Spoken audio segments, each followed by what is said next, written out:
اعوذ باللہ من الشیطان الرجیم بسم اللہ الرحمن الرحیم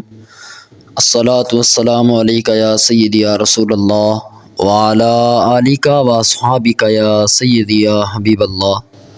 حضرات محترم، جنہوں نے آقا علیہ الصلاۃ والسلام کے مبارک بالوں کا ادب کیا تو اللہ رب العالمین نے اپنے محبوب کے بالوں کا ادب کرنے کی نسبت سے انہیں بہت مرتبے مقام عطا فرمائے۔ تو جن کو حضور علیہ الصلاۃ والسلام کے بال مبارک کا ادب کرنے کا شرف حاصل ہوا اور ادب کرنے پر پھر انہیں جو مقام اور مرتبے ملے، ان میں سے ایک کا واقعہ سماعت فرمائیں کہ بلخ کا ایک تاجر تھا جو بہت دولت مند تھا، اس کے ساتھ بہت سی دولت تھی۔ مال و دولت کے علاوہ اس کے پاس سرور کائنات صلی اللہ تعالیٰ علیہ وآلہ وسلم کے 3 بال مبارک بھی تھے، اور اس تاجر کے 2 لڑکے تھے۔ تو جب اس تاجر کا انتقال ہو گیا تو سارا مال دونوں لڑکوں نے آپس میں تقسیم کیا۔ تو جب ایک ایک بال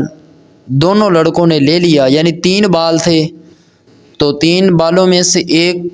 بال چھوٹے بھائی نے لے لیا اور ایک بال بڑے نے لے لیا۔ تو بڑا لڑکا بولا کہ تیسرے بال کے 2 ٹکڑے کر کے اسے بھی ہم آپس میں آدھا آدھا تقسیم کر لیتے ہیں۔ تو اس پر چھوٹے لڑکے نے کہا، چھوٹے بھائی نے کہا کہ میں ہرگز گوارا نہیں کروں گا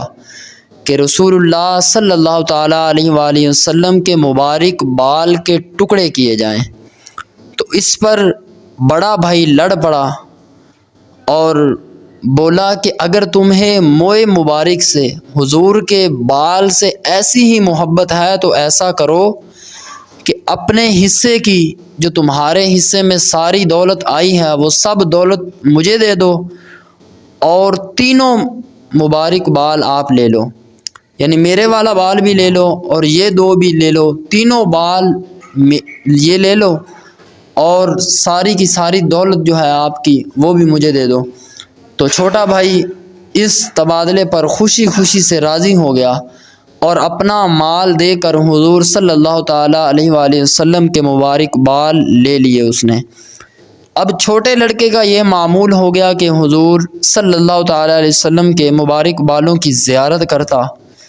اور زیارت کے ساتھ ساتھ کثرت سے درود پاک پڑھتا، ساتھ ساتھ کاروبار بھی اس نے شروع کیا۔ تو حضور کے بال مبارک کی برکت سے روز بروز اس کے مال میں اضافہ ہونے لگا، مال بڑھنے لگا۔ برکت کس چیز کی؟ کہ حضور علیہ الصلاۃ والسلام کے بال مبارک کی۔ اور دوسری طرف جو اس کا بڑا بھائی تھا، تو بڑے لڑے کا مال روز بروز گھٹنے لگا، اس کے بھائی کا مال روز بروز گھٹنے لگا۔ تو زندگی گزرتی گئی۔ کچھ عرصہ کے بعد چھوٹے لڑکے کا انتقال ہو گیا جس کے پاس حضور علیہ الصلاۃ والسلام کے بال مبارک تھے۔ تو اس زمانے کے ایک بزرگ کو حضور سید عالم صلی اللہ تعالیٰ علیہ وسلم کی زیارت ہوئی۔ حضور نے اس بزرگ سے فرمایا کہ لوگوں سے کہہ دو کہ جس کو اللہ تعالیٰ سے کوئی بھی حاجت ہو تو وہ اس تاجر کی قبر پر جائے اور حاجت کی دعا کرے، اس کی حاجت پوری ہوگی۔ تو اس واقعے کے بعد میں لوگوں میں اس لڑکے کے مزار کی بڑی عظمت ہو گئی اور لوگ وہاں جانے لگے، یہاں تک کہ اس مزار کی عزت ہوئی کہ بڑے بڑے لوگ بھی وہاں سے سوار ہو کر نہیں گزرتے، یعنی جب جس نے حضور علیہ الصلاۃ والسلام کے بالوں مبارک کا ادب کیا، جب بھی اس کے مزاروں سے خواہ کوئی بھی بڑا لوگ بھی کوئی گزرتے تو وہ اس کے مزار پر سے جب گزرتے تو سواری پر سوار ہو کر نہیں گزرتے، بلکہ سواری سے اتر کر، ادب کی وجہ سے سواری سے اتر کر وہ پیدل چلا کرتے تھے۔ تو یہ ہے حضور علیہ الصلاۃ والسلام کے بالوں مبارک کا ادب کرنا، کہ جنہوں نے میرے آقا علیہ الصلاۃ والسلام کے بالوں مبارک کا ادب کیا، اللہ رب العالمین نے انہیں تھوڑی سے دولت سے ان کی دولت میں برکت ڈالی اور ان کے مال میں بھی اضافہ ہوا اور قبر میں بھی ان کو بہت عزت دی گئی، تو اللہ تعالی ہمیں بھی حضور علیہ الصلاۃ والسلام کی سنت مبارکہ کا ادب کرنے کی اللہ ہمیں توفیق نصیب